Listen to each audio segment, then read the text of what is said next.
Chapter 33. Some important instructions for those who wish to mortify their passions and attain the necessary virtues. Although the method of subduing passions and acquiring the necessary virtues has already been treated at some length, there yet remain several instructions equal in importance to those already given. Number 1. If you desire to attain solid virtue and complete mastery over self, dividing the exercise of different virtues so as to assign particular virtues to particular days is to be avoided, resulting as it does in a state of perpetual vicissitude. The method that should be adopted seeks to root out the most predominant passions, striving the while to cultivate to an eminent degree the contrary virtue.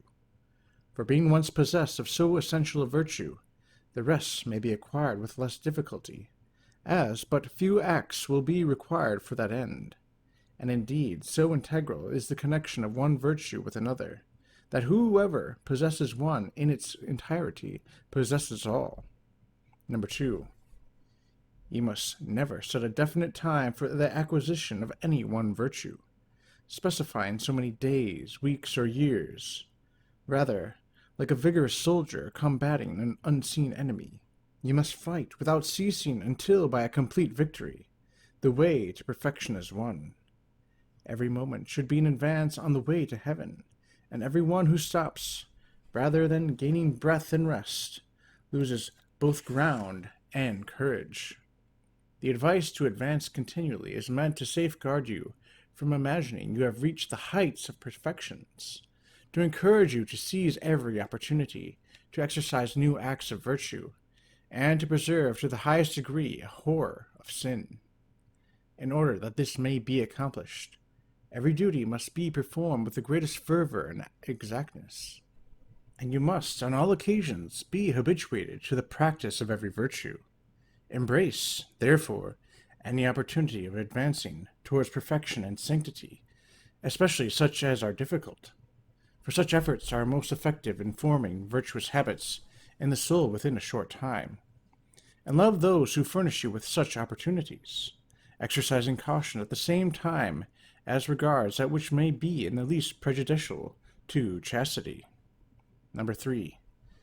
Considerable prudence and moderation are to be practiced in regard to the exercise of certain virtues, which may prove deleterious to health. Such are severe disciplines, hair shirts, fasting, long meditations, and similar indiscreet penitential works, rather than to be pursued too eagerly. The practice of exterior virtues must be a step-by-step process. On the other hand, the interior virtues, such as the love of God, a hatred of the world, self-contempt, contrition for sin, mildness and patience, charity for enemies, knows no bounds and should be practiced in the most eminent degree. Number 4.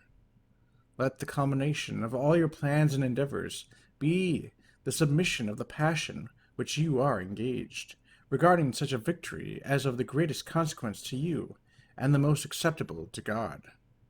Eating or fasting, working or resting, at home or abroad, contemplative or active, let your aim be the conquest of that predominant passion and the acquisition of the contrary virtue. Number 5. Shun the luxuries and pleasures of life, and the attacks of vice will be enfeebled, their force being drawn from the love of pleasure. But if you indulge in one sensual satisfaction while shunning another, if your war is against but one vice, be assured that although your wounds may not be grievous, the encounter will be sharp and the victory doubtful. Keep, therefore, the words of Holy Scripture before your eyes. He who loves his life loses it, and he who hates his life in this world keeps it unto life everlasting. John 12:25. Therefore, brethren, we are debtors, not to the flesh, that we should live according to the flesh. For if you live according to the flesh, you will die. But if you live by the Spirit, you put to death the deeds of the flesh, you will live. Romans 8:12. Number 6. I conclude with a parting admonition to make what, if not necessary, is most salutary, viz., a general confession, with the requisite dispositions, that you may secure perfect reconciliation with God, the source of all graces, the giver of victories, and the dispenser of crowns. Chapter 34. Virtues are to be acquired one at a time and by degrees. Although a true servant of Jesus Christ, aspiring to the heights of perfection, should set no limits to his spiritual advancement, he should, nevertheless, exercise prudence as regards those excesses of fervor to which he is prone, and which at first seem feasible. For first, fervor is apt to cool, and may be entirely extinguished. It must be seen, then, that besides the methods we have advocated with regard to exterior exercises, interior virtues, too, cannot be acquired but by degrees. For the foundations of a solid and lasting piety must be laid painstakingly, after which in a short time we may expect to make considerable progress. For example, you must not attempt to acquire patience by immediately seeking crosses in which to delight. Rather, seek first the lowest degree of this great virtue. Similarly, do not aim at all sorts of virtue, nor even many, simultaneously, but cultivate one firmly, then another, if you wish such habits to take deep root in your soul with greater facility. For in the acquisition of a particular virtue, and in the focusing of thought upon its cultivation, the memory will be exercised more in this one line of endeavor. Your understanding, enlightened by a divine assistance, will find new means and stronger motives for attaining it, and the will itself will be invigorated with fresh ardor in the pursuit.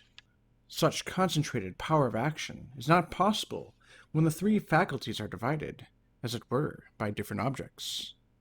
Also, the acts necessary for the formation of the virtuous habit, mutually assisting each other to the same end, will be attended with much less difficulty, as the latter acts make a deeper impression on the heart, already suitably predisposed by the former ones. The cogency of these reasons will appeal to you more forcibly if you reflect that anyone strenuously engaged in the pursuit of any one virtue unconsciously advances in the practice of the rest.